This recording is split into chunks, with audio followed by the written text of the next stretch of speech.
Hello बच्चों, मैं सीता कंवर स्वागत करती हूँ आपका राजस्थान सरकार व वेदांता के CSR इनिशिएटिव ई कक्षा में, जिसके टेक्निकल पार्टनर है मिशन ज्ञान। बच्चों, हम अध्ययन कर रहे हैं चैप्टर 12 मानव संसाधन का। इस चैप्टर के फर्स्ट वीडियो के तहत हमने अध्ययन किया 2011 की जनगणना के अनुसार भारत व राजस्थान की जनसंख्या के आकार, वितरण व जनसंख्या घनत्व का। आज के वीडियो के तहत हम अध्ययन करेंगे भारत व राजस्थान की जनसंख्या में साक्षरता व लिंगानुपात के स्तर का। तो चलिए बच्चों, शुरू करते हैं। बच्चों, यदि हम बात करें कि साक्षर किसे कहा जाता है, तो 2011 की जनगणना में स्पष्ट रूप से परिभाषित किया गया है कि 7 वर्ष या अधिक आयु का कोई भी व्यक्ति जो किसी भी भाषा को समझ करके लिख या पढ़ सके, उसे ही क्या कहा जाता है, उसे ही साक्षर कहा जाता है। जब हम बात करें भारत में साक्षरता के आंकड़ों की, तो 2011 की जनगणना के अनुरूप भारत की साक्षरता दर है 74.04%। कितनी है साक्षरता दर? 74.04%। और इसमें पुरुष साक्षरता अगर हम देखें तो पुरुष साक्षरता है 82.14% और महिला साक्षरता है मात्र 65.46%। यानी साफ दिखाई दे रहा है कि पुरुषों की तुलना में महिला साक्षरता बहुत ही कम है। सर्वाधिक साक्षरता वाले यदि हम राज्य की बात करें तो सर्वाधिक साक्षरता वाला राज्य है केरल, और केरल में साक्षरता का जो प्रतिशत है वो है 93.91%। मानचित्र पे हम देखेंगे, ये देखिए सर्वाधिक साक्षरता वाला राज्य है यहाँ पर केरल। यहाँ सबसे ज़्यादा साक्षरता पाई जाती है। और सबसे कम साक्षरता वाले राज्य की अगर हम बात करें तो सबसे कम साक्षरता वाला राज्य है बिहार, क्योंकि बिहार में जो साक्षरता की दर है वो 63.82% है। अब क्वेश्चन कैसा बनेगा? क्वेश्चन पूछ लिया जाएगा साक्षर व्यक्ति किसे कहा जाता है, या 2011 की जनगणना के अनुरूप भारत की साक्षरता दर कितनी थी, राजस्थान की साक्षरता दर कितनी है। नेक्स्ट हम बात करते हैं राजस्थान में। तो राजस्थान में 2011 की जनगणना के अनुरूप साक्षरता दर है 67.07%। और इसमें पुरुष साक्षरता को हम देखें तो पुरुष साक्षरता है 80.51%। कितनी है? 80.51%। और महिला साक्षरता है 52.6%। सबसे ज़्यादा साक्षरता वाला जिला यदि हम राजस्थान में देखें तो वह है कोटा। कितनी है यहाँ पर साक्षरता? 77.48%। और सबसे कम यदि हम साक्षरता देखें तो सबसे कम साक्षरता है जालोर के क्षेत्र में। कहाँ पर है सबसे कम साक्षरता? जालोर में। और सबसे ज़्यादा साक्षरता कोटा में।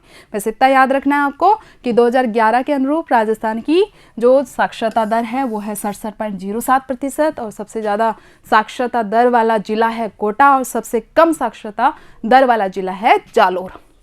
नेक्स्ट हम बात करते हैं कि चूंकि साक्षरता जितनी होनी चाहिए साक्षरता का प्रतिशत उतना नहीं है, तो इसलिए गवर्नमेंट अपने स्तर पर काफ़ी प्रयास कर रही है। क्वेश्चन पूछ लिया जाता है कि सरकार ने साक्षरता दर में वृद्धि हेतु कौन कौन से प्रयास किए हैं। तो अनेक प्रोग्राम चलाए गए हैं, जैसे कि प्रौढ़ शिक्षा कार्यक्रम, यानी जिन व्यक्तियों की औपचारिक शिक्षा प्राप्त करने की आयु निकल चुकी होती है तो उनके लिए बहुत ही महत्वपूर्ण प्रौढ़ शिक्षा कार्यक्रम चलाया गया, जो वर्तमान में भी अनेक प्रौढ़ शिक्षा केंद्रों के माध्यम से ऐसे व्यक्तियों को बुनियादी शिक्षा का स्वरोजगार तक का भी प्रशिक्षण दिया जाता है। इसी के अलावा सतत साक्षरता कार्यक्रम भी चलाया गया।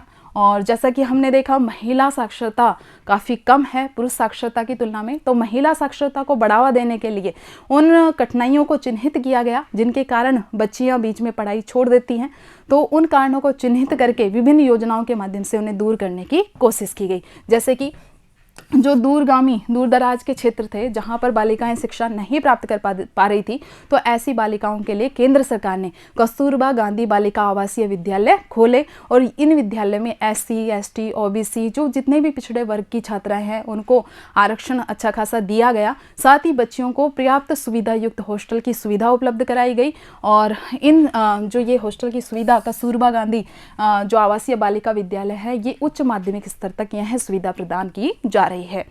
नेक्स्ट है, जिन बच्चियों की जो विद्यालय है वो घर से बहुत ज़्यादा दूरी पर स्थित है, तो ऐसे बच्चों के लिए ट्रांसपोर्ट वाउचर स्कीम शुरू की गई, जिसमें उनकी जो परिवहन की जो लागत आ रही थी तो वो लागत भी किसके द्वारा उठाई जा रही है? सरकार के द्वारा उठाई जा रही है।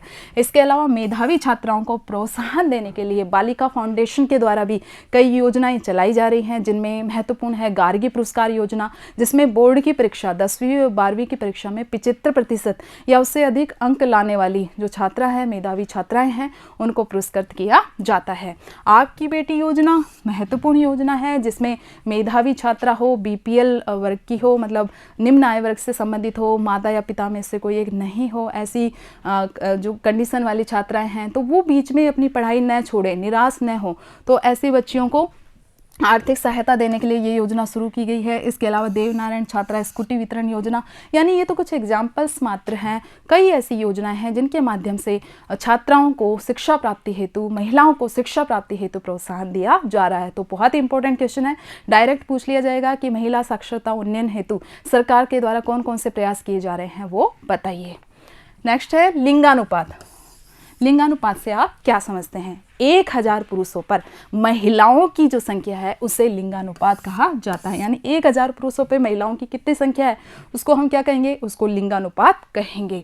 2011 की जनगणना के अनुरूप भारत का लिंगानुपात है 943। हमारी बुक में इसको 940 दे रखा है, लेकिन जो 2011 की जनगणना के अंतिम आंकड़े आए उसके अकॉर्डिंग ये है 943। तो 943 याद रखना है। सबसे अधिक लिंगानुपात वाले राज्य की बात करें तो सबसे अधिक लिंगानुपात राज्य केरल। सबसे अधिक साक्षरता भी कहाँ थी? केरल में थी। सबसे कम लिंगानुपात वाला राज्य है हरियाणा। केरल में जब हम लिंगानुपात देखते हैं तो यह 1000 से भी ज़्यादा है, याद रखिएगा, 1084 है केरल का लिंगानुपात। और सबसे कम लिंगानुपात वाला राज्य कौन सा है? सबसे कम लिंगानुपात वाला राज्य है हरियाणा, यहाँ पर मात्र 877 है। अब बात करते हैं राजस्थान के लिंगानुपात की।